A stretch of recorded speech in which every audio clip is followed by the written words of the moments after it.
در قرآن عظیم الشان حل کل مشکلات وجود داره.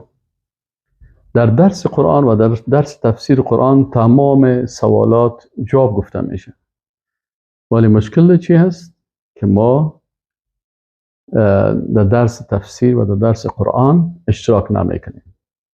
تنها منتظر چی هستیم؟ منتظر این هستیم که کی برای کی بدگویی بکنه و باز ما این بدگویی ها را چه قسم به جانب مقابل انتقال بدیم. در بدگویی و به این گپا بر رسول الله صلی الله علیه و سلم ابتر نگفتن، مجنون نگفتن، شاعر نگفتن. الله از پیشش دفاع نکرد. وقتی اونا گفتن که ابتر است، الله گفت که انا اعطیناک الکوثر فصل لربک وانحر ان شانئک هو الابتر. دشمنت دم بریده هست. امروز رسول الله صلی الله علیه و سلم چند میلیون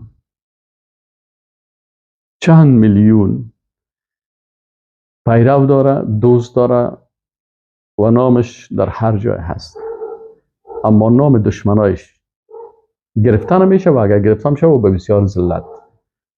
عزت و ذلت به نزد الله هست. نباید از مخلوقات ما عزت بخوایم یا ذلت بخوایم. اگر عزت میخوایم در قرآن است، اگر میخوایم راه حل مشکلات پیدا بکنیم در قرآن عظیم الشان است. چهارمین مشکل یهود ما را درس فکر وقتی که میتن قرآن بر ما میتن. مشکل یهود چی است؟ مبتلا شدن به شرکیات خطرناک است. اهل کتاب در شرک مبتلا شدن، شرکای بسیار خطرناک. نصرانی ها مجسمه عیسی مسیح علیه السلام گرفتن. اون مجسمه عیسی مسیح نیست. عیسی مسیح در کتابشان اگه برین بخوانید، در کتابشان وقت شما برین بخوانید، در این بایبل که اینا فعلا در دست خود دارن، من میکنه از تصویر گرفتن خالق. تصویر نگیرین. اینا مجسمه جور کردن مثل بت پرستا. شما تصور بکنین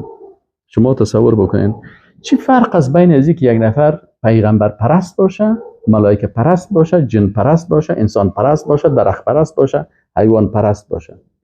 پرستش غیر الله شرک است. ولو که یک کسی در پای پیغمبر سجده میکنه، در شریعت ما، در شریعت های قبلی به نام سجده احترام بود. برادرای یوسف علیه السلام برای یوسف علیه السلام سجده میکردن، ملائکه با آدم علیه السلام سجده احترام و حکم الله بود. اما حال حکم الله چی است؟ که انسان نباید به مخلوق عبادت بکنه و سجده بکنه. خب آل یهود و نصارا با انواع مختلف شرک مبتلا شدن. والله متعال میگه که ان الله لا یغفر ان یشرک به. الله مغفرت نمیکنه کسی که شرک بیاره. امروز ما و شما برش بسیار عذر بدیم، بسیار برش راه پیدا بکنیم. الله میگه من نمیبخشم. الله میگه این نه چی مانا؟ این نه را علما در زبان عربی میگه که این نه از حروف مشبه بالفعل است. من مجبور هستم براتون درسای نحو صرف هم بفهم که بسیاری دوستایی رو نمیفهمم. میگه این نکس از حروف مشبه بالفعل است. چرا مشبه بالفعل است؟ یعنی میگه خودش یک حرف از معنای فعل میده. به معنای چی است؟ تحققت و تیقنت. الله متعال میگه که ان الله یقین داشته باش و متحقق باش که در هیچ شک نیست که الله شرک نمیبخشه. تو هر قدر عذری که برای مشرک بیتی، الله میگه من اینمی مشرک نمیبخشم. اگر باز کدام مشرکی که جاهل است او رو در آخرت باز من خودم میفهمم حسابش محاسبه شه. مشرکی که خوب برش درس دین رسیده و امیال دستش موبایل هست و امیال درسای دین برش هست و کلیپ ها را هم میشنوه و با زیر کلیپ دشنام میته، الله متعال را میبخشه؟ نه، جاهل است. خود جاهل گفته نمیشه. این خوب هوشیار فهمیده است، از موتو کرده. مثلا اعضای پارلمان جاهل هستن، پروفسورای پوانتون جاهل هستن، استادی که امروز ما بحث میکرد بین پوانتون در مورد خالق متعال و خودش پوهاند است، پیشروی کل شاگردایم بحث میکنه و شرک میاره و کفر میگه. آیا این جاهل است؟ وقتی برش بگوی جاهل میگه تو جاهل هستی، تو احمق هستی. اینال الله متعال میگه که این کسی که شرک میاره ایره الله نمیبخشه. خواه 6 قسم شرک است در قرآن عظیم شان. 6 قسم است. شرک در ذات است، شرک در صفات است. یک تعداد در ذات الله شرک میره. مسلمان ها در ذات الله شرک نمیره. در صفات الله بسیاری کسا در صفات الله شرک میرن.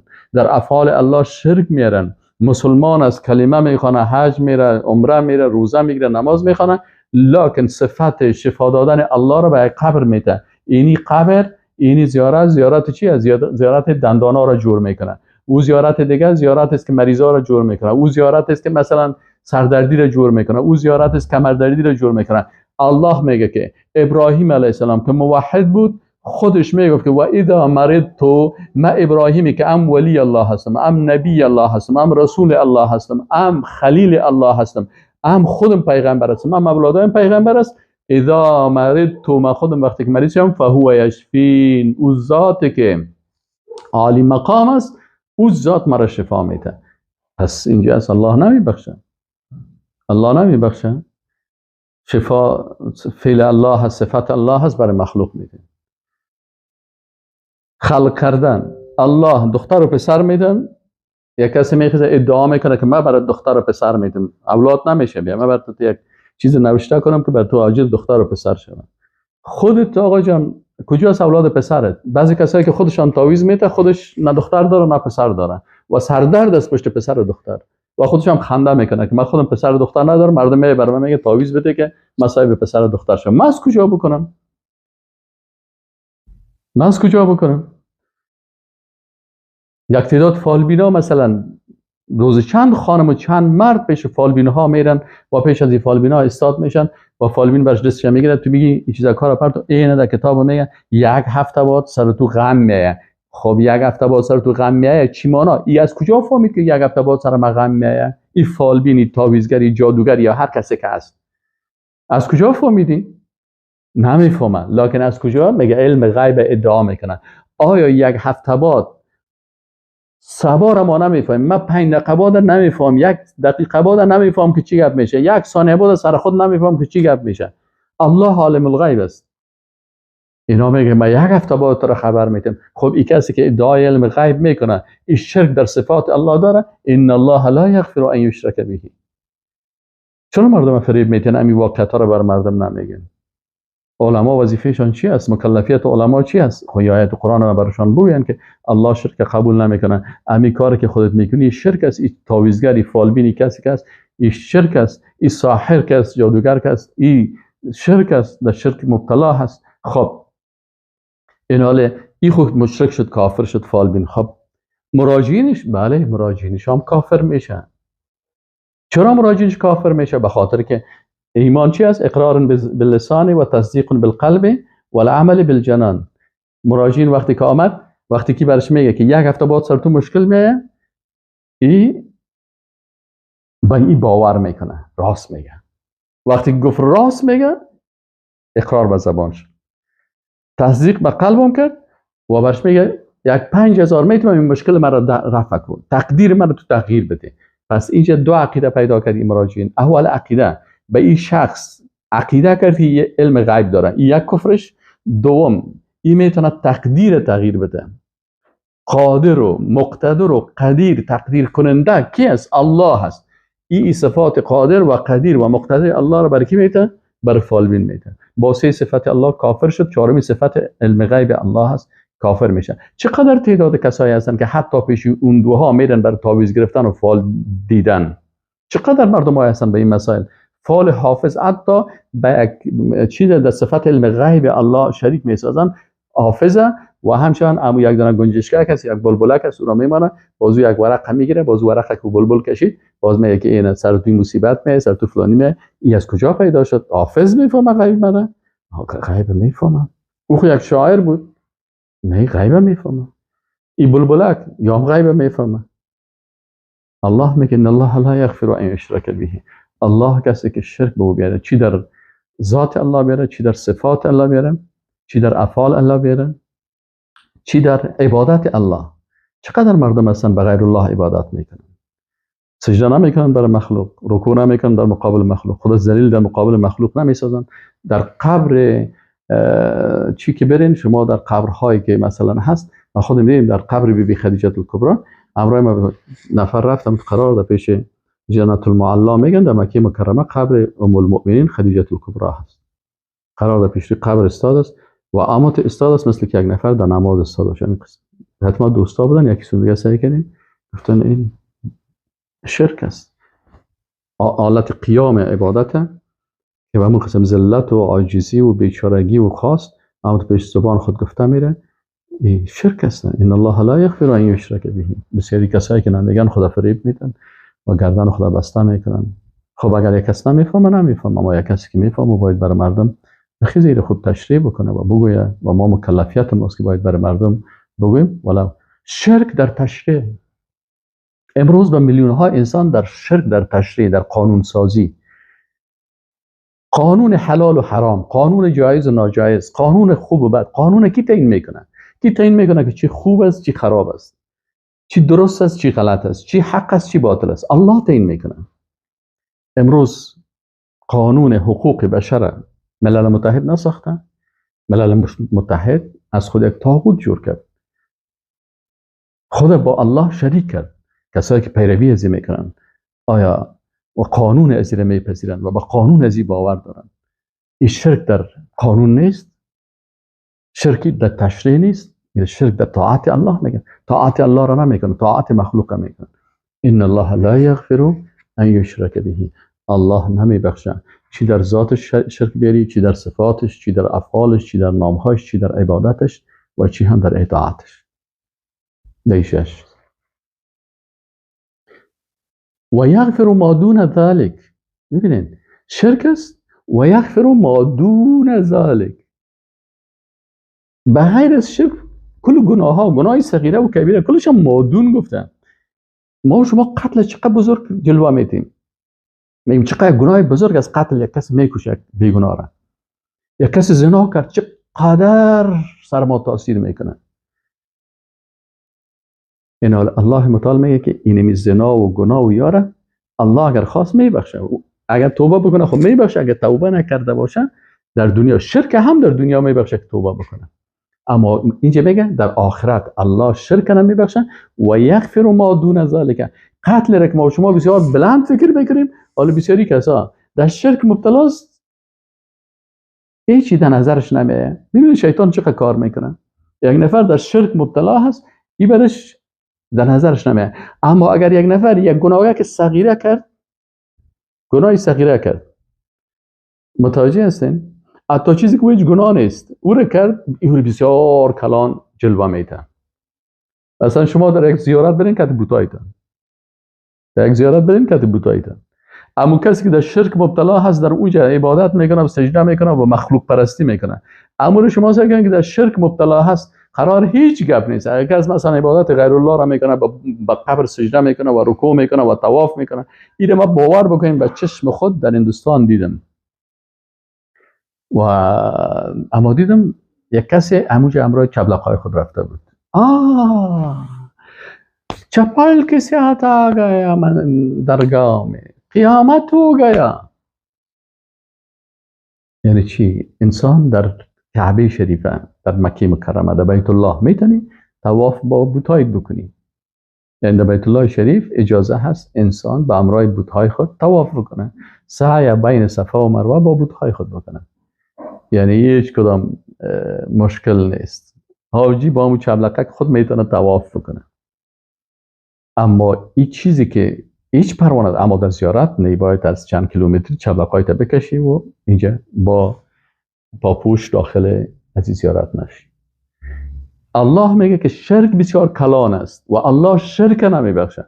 لکن مردم چی میگه؟ نه دیگه گناه ها بسیار چی است، اگر یک صغیره را انجام دادی بسیار سر تبصره میکنه، اما در شرک کلان او بیخی برش خرد ساخته. شیطان میگه نیست. شیطان وقتی یک کسی در شرک مبتلا کرد میگه خلاص حال بیا از این مشرک است، در شرک مبتلا است. اگر روز 1000 رکعت نفل بخونه قبول نمیشه. اگر هر قدر ذکر بکنه، تسبیح برده و هر قدر زحمت بکشه، کلش برش هیچ منفعت نیست، کلش باطل است. پس وقتی که کل ازی باطل است، بار که زحمت خدا بکشه و بان شب تا به صبح زحمت بکشه. با تو نیست که بعضی کسا گفتن نمیشه. یک وقت من در زندان بودم، یک دو نفر بود، یکیش از اردوی ملی بود، یکیش از پلیس ملی بود. یه همراه ما در زندان بندی بودن و یک بندی دیگه از مجاهدین بود. خب این دو نفر بندی که بودن، خب یکیش پلیس ملی است و یکیش اردوی ملی هست. اساس کدام گناهی که کردن در اونجا بندی هستن و ما در اتاق هستیم.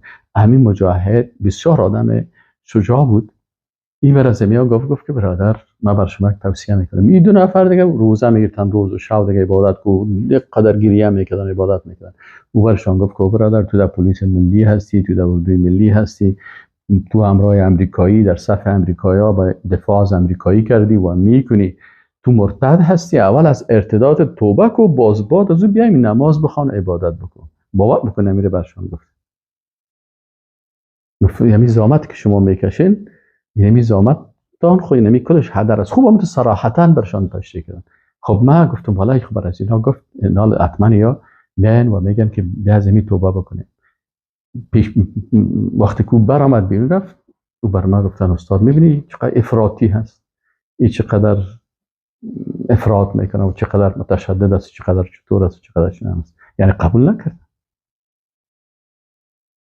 یعنی شرک است، کفر است. یک نفر در صف کفار و پالوی کافر استاد شده و سلام در دستش است و همراه کافر در یک جبهه به اون طرف میره.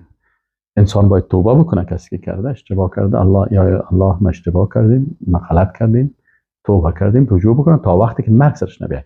اما اگر مرگ آمد الله نمیبخشه. این حاله شرک یکی گناهی خطرناک هست که در روز آخرت قبول نمیشه. متوجه باشین شرک، کفر، ارتداد، هر چیز در دنیا تا که فرصت داری پذیرفته میشه. تو نیست که شرک اگر یک نفر بگه ما در شرک مبتلا است ما خدمت قبول نمیشه. نه خیر، این حکمش در آخرت است. یعنی در آخرت الله مغفرتش نمیکنه. اما در دنیا اگر توبه بکنه، بله در دنیا میتونه توبه بکنه. و یغفر ما دون ذلك، و الله متعال دیگه گناه ها را اگر توبه هم نکرده باشه، توبه کرده باشه خب الله توبهش قبول میکنه. اگر یک نفر توبه هم نکرد و گناه های صغیره و کبیره مبتلا بود، الله متعال میگه چون این مادون از شرک است، ممکن است که الله به رحمت خود ببخشه و ممکن است که الله به عدالتش جسابتش و در دوزخ ببرش. اما به شکل موقت، چون شرک نآورده گناهگار است.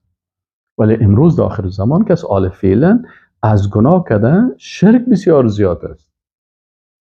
از گناه کردن شرک بسیار زیاد است. یک کسی برای من گفت که امی خواندن قوالی رو بشنوم یا خواندن یک خواننده ایندی رو بشنوم، یک خواندن ایندی رو بشنوم، این زیاد گناه داره یا این قوالی رو بشنوم؟ من گفتم اون گناه که از او فاسق میشه که تو خواندن ایندی میشنوی، فاسق میشی یا گناهگار شدی. اما در قوالی که چون تو یک حرام من حیث عبادت انجام میده، میگه خو عبادت است، خو ثواب داره، خو اجر داره، و این قوالی هست و در این شرکیات میگه و کفریات میگه، با این تو کافر میشی. از اینکه از قوالی کده او گناهش کمتر است، این در کفر میپرده. چرا در قوالی که است، این کسایی که قوالی میخوانن به قصد عبادت میخوانن که یعنی ثواب داره، عبادت است، ما میشه ثواب گرفتیم. حتی یک وقت یک چند تا یک دو تا جوان آمدن در پیش من، در مسجد پانتون بودیم، شیشته بودن و یکی از این مرا گفت که استاد این موسیقی چطور است چنان است، همین سمی یوسف از یاد دوزداشو چطور است چنان. ما گفتیم یا خب گناه هست، حرام است، این خواندن سمی یوسف که است. ما گفتیم کلش اول شرکیات است، گناه هست، بسیار چیزای خطرناک داره و دیگه یا این کارا میکنن به قصد عبادت میکنن و این بدعت است. و وقتی که یک کسی یک بدعت نو میره و بالاخره این چی میکنه، بسیار خطرناک است. انسان حتی بسیار گناهش بزرگ است. گفت نه این کارا نمیکنم. چطور است که همین چالان کرد که همین سمی یوسف گپ شروع کرد که ما امشب رفتیم در یک جای، همین تمام شب ما به عبادت الله مشغول بودیم. در شب تمام شب چی کرده؟ همونجا دیگه میگه قوالی است، خواندن است، با ساز و با موسیقی. حتی اگر یک کسی قرآن با موسیقی چی کنه بخونه، کافر میشه. اگر کسی آیت قرآن به امرای موسیقی میخونه، یعنی ساز و طبله و گپا هست و به همراه از آیات قرآن میخواد. خب دی خواندنای چیز که چقدر کلمات قرآنی هستن. این بسیار خطرناک است. حداقل انسان از یک عالمی که مفتی از دانشمند است از پرسان کنه، باید ببخشید صاحب یک کسی کلمات قرآنی را، نام الله را، اینا را با موسیقی میخوانن، آیات قرآن با موسیقی میخوانن، حکمش چی است؟ حکمش چی است؟ باز مفتی صاحب حکم برتان میگه. ان الله لا یغفر ان یشرک به و یغفر ما دون ذلك لمن یشاء، بر هر کسی که بخواد. و من یشرک بالله، ببینید الله متعال دیگه چی میگه. قرآن کلام الله هست، فکر کنید بالای خود ما نازل شده. الله میگه و من یشرک بالله، هر کسی که به امرای الله شریک آورد، فقد افترى اثما عظیما، میگه تهمت بسیار بزرگی با الله کرده. خودش مرتکب گناه شده، سر الله تهمت کرده. چه قسم سر الله تهمت میشه؟ یعنی یک چیزی که الله نگفته عبادت است، این مشرک میگه عبادت است. الله نگفته که به ملائکه عبادت کو، الله نگفته به پیغمبر عبادت کو، الله نگفته به اولاد پیغمبر عبادت کو. این شیخ، این آخوند لونگی چی میگه؟ آخوند است. این باز میخیزه امی قبر پرستی و مخلوق پرستی و پرستش حسین و پرستش علی و پرستش صحابه و پرستش آل بیت و پرستش از دیگران، این مشروعیت میده. این کسی که در شرک مبتلا میشه، الله میگه که و من یشرک بالله، کسی که به امرای الله شریک آورد، فقد افترا، یقینا افترا کرده، تهمت کرده با بسیار گناه بزرگ. گناه بزرگ هم است و تهمت بسیار خطرناک هم است که در مورد الله سبحانه و تعالی کرده. پنجم مشکل اهل کتاب چی هست؟ اهل کتاب عادت دارن که با وجود این کثافات فکری، اعتقادی و عملی، اینا بسیار خود تزکیه میکنن که ما بسیار مردم خوبی هستیم. بسیار خود تزکیه میکنن. الله متعال میگه الم تر الی الذین یزکون انفسهم، میگه آیا ندیدی ای رسول الله صلی الله علیه و سلم به طرف ای اهل کتابی که خود تزکیه میکنن نفس های خود، ما بسیار خوب مردم هستیم. بل الله یزکی من یشاء، بلکه الله هست که پاک میسازه و تزکیه میکنه کسی را که خواسته باشه. ولا یظلمون فتیلا، به اندازی بسیار یک چیز کم اینا بالایشان ظلم نمیشه. خب این آیت قرآن. قتاده یک تابعی است، از جمله مفسرین قرآن است. امام طبری از قتاده رضی الله عنهم چی ذکر میکنه و میگه کسایی که خود تزکیه میکنن چی میگه؟ الم تر الی الذین یزکون انفسهم. قتاده رحمه الله میگه و هم اعداء الله الیهود، اینا دشمنای الله یهودیا بودن. زکو انفسهم، اینا نفسهای خود تزکیه کردن. به امر لم یبلغوه، به کاری که اونا به او نرسیده بودن. فقال، مثلا چی گفتن که خود تزکیه کردن؟ اینا گفتن نحنو، یعنی ما یهودیا، ابناء الله و احباؤه. اینا گفتن ما یهودا فرزندای الله هستیم و دوستای الله هستیم. میگه یک نفر در شار نمیمان، یک کسی را میگه در شار نمیمان، اون میگفت که مرا همی اسب مریم، یک کسی رفته بود کدام قریه یا دی و کسی و دی نمیمان از دروازه که تو داخل شده دی قریه نمیتونی. این میگفت که ببخشید من پیشنهاد میست که همی اسب مرا در خانه ملک بسته بکنه. تو یهود الله لعنت میکنه، دشمن الله میگه و تو را قرده و خنازیر میسازه، از تو شادی میسازه، خنزیر میسازه و باز تو میخیزی میگه که چی هسته؟ نحن ابناء الله و احباؤه. تزکیه هست. ما ابنا چی نمیگن؟ ابنا جمع ابن است، ابن پسر میگه و ابنا پسران. ما پسران الله هستیم از الله و احباؤه و دوستای الله هستیم. و قال و همشان میگفتن که لا ذنوب لنا، برای ما هیچ گناه نیست، ما گناه نداریم. یهود گناه نه. امیال هم یهودیایی که دمیال در فلسطین مسلمان ها را میکشن و 30,000 طفل و زن و بیچاره را کشتن و امیال هم اونا را از گشنگی و از فقر و از بیچارگی چی میگن؟ اینا کلشان چی میگن؟ پیش خود میگن که ما بسیار خوب مردم هستیم، ما بسیار مردم خوب هستیم، ما هیچ مشکل نداریم. و حتی دشمنای از اینا رو سعی کنن که از اینا دفاع میکنن، میخیزن مظاهره میکنن به نفع از اینا. میبینه که خدا نفر کشت، دل انسان در میگیره، لکن صرف میفهم که یا الله، یا تو اخذ بکو ان شاء الله مثل فرعون و هامان و شداد و نمرود و ابو جهل اینا باریم ذلیل میشه، ذلیل چون ان شاء الله میسازه. ولی مشکل در ما هست که ما هزارات تن از مسلمان ها مانع جهاد هستند. امروز چرا؟ امروز مثلا کشور مصر است، اگر به نام جهاد کدام جوان بره، اول مصری ها میکشش، حکومت مصری کشن. اگر از راه لبنان بری، لبنانیا میکشید. اگر از راه اردن بری، اردنیا میکشید. اجرای چهار اطرافه که از اردن بری، اردن میکشید. اینا یا کسانی تواقیتی که به نام مسلمان ها هستن یا کلشان حمایتگر اسرائیل هستن. از این خاطر اسرائیل با جرأت و یک جای کوچکی که است بیچاره را سرشان ظلم میکنه و کشته میده. اگر این طاغوت ها نمی بودن و برای جوانای مسلمان اجازه میدادن که به جهاد برن، باور بکنم با امیریش سفید خود همونجا میرفت اگر امکاناتش باشه. والله بسیاری مسلمان ها دلشان کفیده هست، ریش سفید، جوان، پیر، هر کس آرزو داره که کاش یا الله فرصت باشه و ما همونجا بریم و در پالوی مسلمان فلسطینی همونجا چی کنیم که در مقابل اسرائیل، در مقابل یهودیا بجنگیم و جهاد بکنیم و اینا را شکست بدیم. لکن مشکل ده چی است؟ مشکل ده ای است که بسیاری مسائل هست که سبب از این شده که یهودیا دستشان بلندتر است و بسیاری وقتا چی است، حتی مجاهد واقعی اونجا نمیمانند. مجاهد واقعی، مسلمان واقعی که به خاطر اعلای کلمت الله جهاد بکنن اونجا نمیمانند. حتی بسیاری اگه فلسطینیا میگن جنگی که میکنن ببینیشان شعار وطن و این گپا را میزنن، در حالی که انسان مسلمان نباید به خاطر وطن و به خاطر دموکراسی و این گپا باید جهاد بکنن. جهاد لاعلای کلمت الله است، لتكون کلمت الله هی العلیا، فقط به خاطر دین الله. از این خاطر اگه به خاطر دین الله شد، فلسطین وطن ما هم است، وطن کل مسلمان هست. این دیگه یهودی‌ها چی گفتن؟ حسن رحمه الله میگه هم الیهود و النصارى، اینمی کسایی که خود تزکیه میکنن یهود و نصارا هستن. قالوا نحن ابناء الله و احباه و قالوا لن يدخل الجنه الا من كان هودا و نصارا. این ادعای دیگر را کردن، خود تزکیه کردن و گفتن که در جنت داخل نمیشن مگر یهود و نصارا.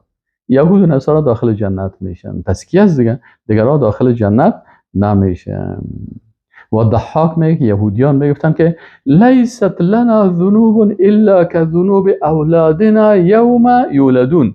میگه ما چه قسم گناه داریم؟ میگه گناه ما مثل گناه عمو طفلکای ماست که نو تولد میشن. فان كانت لهم ذنوب فان لنا ذنوبا، اگر اونا گناه داشته باشن باز ما هم گناه داریم. یعنی به این معنی که ما هیچ گناه نداریم، ما تو از گناه پاک هستیم، مثل که یک طفلک نو تولد میشه. میگه طفلی که نو تولد میشه گناهکار است؟ نه. پس ما یهودی‌ها هیچ گناه نداریم. این صفت است. از این خاطر مسلمان نباید خود تزکیه بکنه. ولا تزکوا انفسکم هو اعلم من اتقى.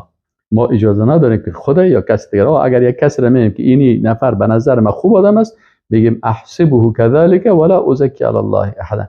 من گمان میکنم که این شخص خوب آدم باشه. من گمان میکنم، چون حقیقت از اون که مثلا او چی حقیقت داره من نمیفهمم که چی قسم آدم است، لکن من گمان میکنم که خوب آدم است. والله حسیب، الله محاسبهش بکنه، الله خوب میفهمه، چون ما نمیفهمیم. ولا تزکوا انفسکم، این امر بر ما و شما هم است، نهی است که باید تزکیه کسی را نکنیم. و اگر میگیم که من این قسم گمان میکنم این فلان نفر خوب آدم باشه، والله اعلم. ششم، اهل کتاب دیگه چی عیب داشتن؟ بر الله افترا و تهمت میکردن، سر الله تهمت میکردن. چی میگفتن؟ انظر، الله متعال میگه کیف یفترون علی الله الکذب، چه قسم اینا بالای الله تهمت میکنن. امی که خود دوست الله قرار میتن، به این معنی که الله ما را دوست خود گفته و ابنای خود، پسرای خود گفته. الله میگه انظر ببین کیف یفترون علی الله الکذب، اینا چه قسم بالای الله به دروغ تهمت میکنن. و کفا به اسم مبین، امی گناه آشکارا برشان کافی هست که اینا در دوزخ برن. که سر الله تهمت میکنن که گناه ما گناه نیست، ظلم ما ظلم نیست، ما اقارب الله هستیم، ما ابنایش هستیم، فرزندایش هستیم، ما دوستایش هستیم. از این خاطر در عدالت الهی مردم در شک میپرده که چطور الله ذات عادل است و یهودی که قدر مسلمانا را میکشه ای باز هیچ گناه نداشته باشه. الله میگه اینا تهمت میکنن، خوب اینا را بشناسین. هفتم صفت اهل کتاب چی است؟ ای به جبت و طاغوت ایمان میرن. به جبت و طاغوت ایمان آوردن است. الم تر الی الذین اوتوا نصیبا من الکتاب یؤمنون بالجبت و الطاغوت. میگه آیا ندیدی کسانی که برشان کتاب داده شده اینا به دو چیز ایمان دارن، یکی جبت است و دیگه طاغوت است. به این دو چیز ایمان دارن. مسلمان فکر طبیعی که مثل اهل کتاب واره به جبت و طاغوت ایمان نبیری، به این دوتا کافر شویم. خب یک کس شما پرسان بکنید که اهمی جبت چی مانا، طاغوت چی مانا؟ خب آیت ختم میکنیم، میبینیم که علما جبت چی را میگن و طاغوت چی را میگن.